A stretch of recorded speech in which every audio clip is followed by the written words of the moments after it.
माननीय सदस्य श्री यदुवीर वाडियार जी. Honorable Speaker, Madam, I thank you for this opportunity. Madam, I'm a first-time Member of Parliament and I'm really grateful that my first speech is on education itself. Madam, the vision of the Prime Minister recognizes that education must be amongst the foremost pillars in order to build this Viksit Bharat. Post-independence, for reasons best known to those in power at the time, we continued to persist in the submissive system that was incorporated during the British Raj. And that same system was strengthened until, of course, we had a complete transformation and overhaul with the new education policy in 2020. With this overhaul, we've had a rekindling of the creative spirit in Indian children. We've had our own interests and passions set free. And most importantly, we've been allowed to move on to the path of knowledge, which is a central tenet of the Bharatiya principle, the Jnana Marga. Alongside this, it is extremely laudable that the global goals that we also have, understanding that we are within the global community as well, is something that we are also aspiring to with the UN Sustainable Development Goals of ensuring quality and equitable education for all. Madam, the demand for grants reflects these, especially in the increased spending on education. Since 2014, we've had an increased allocation of around 4.7%, which, and in this year particularly, is an approximately 7% increase. 73,000 crores being spent on school education, 47,619 crores being spent on higher education. Madam, the demand for grants reflects a further strengthening of the transforming Indian education system, an emphasis on skill-based learning, a much-needed technology-driven teaching environment, and an increased investments in the school education system. It promises a robust system that will power future generations and build successful careers fulfilling their aspirations. Madam, it's a universal truth that education is a bulwark against perpetuation of poverty amongst weaker sections of society. And in this matter, the huge impetus given to accessibility to education is something that we must really praise.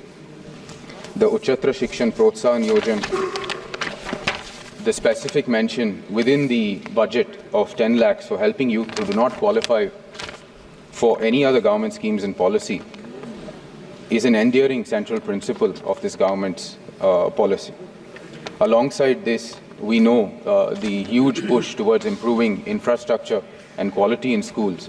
In the last 10 years itself, we've seen the number of universities go up from 400 to 1100.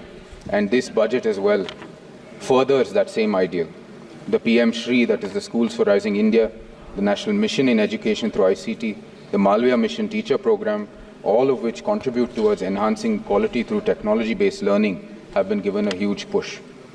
The Samagra Shiksha Program, the addition to the world-class institutions of nearly 500 crores and the central universities' increased spending is reflective of our continued push towards building robust infrastructure to back up our educational needs. Madam, something that is very important, especially from my constituency within Mysore, is the need for this fostering of a spirit of innovation. And in this matter, it is indeed endearing that the research and innovation initiatives have seen a marked increase from 193 crores to 355 crores. Alongside this, Centers for Excellence in Artificial Intelligence, the promotion of academic and research collaboration, and the grants to multidisciplinary education, research and technical education all have received huge push, which is indeed much more enduring as well.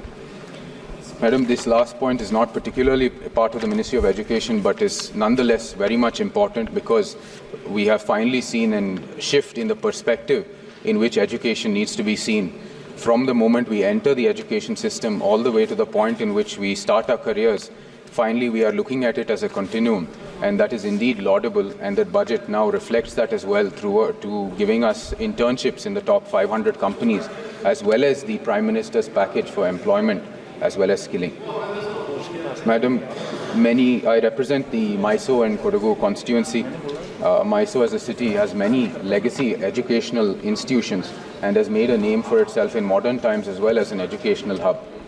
The city, however, I think aspires to greater contributions, and we require many more economic drivers.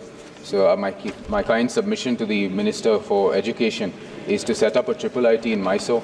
This will ensure that the educational base for fostering IT hub that Mysore has a potential to become will see be true. Madam, I also represent Kodagu, and Kodagu University is one of the newer universities in our state. Given the many climatic events, some that we've seen with our brothers and sisters in Kerala as well, which have created tragedies there, the university being in Kushal Nagar can serve as a center for ensuring that climate-related, climate-resilient crops, climate-resilient infrastructure can be researched and developed there as well in Kodagu University. And it being at the doorstep of the Western Ghats, it is, I think, natural that it should be there. Thank once again you for giving me this time.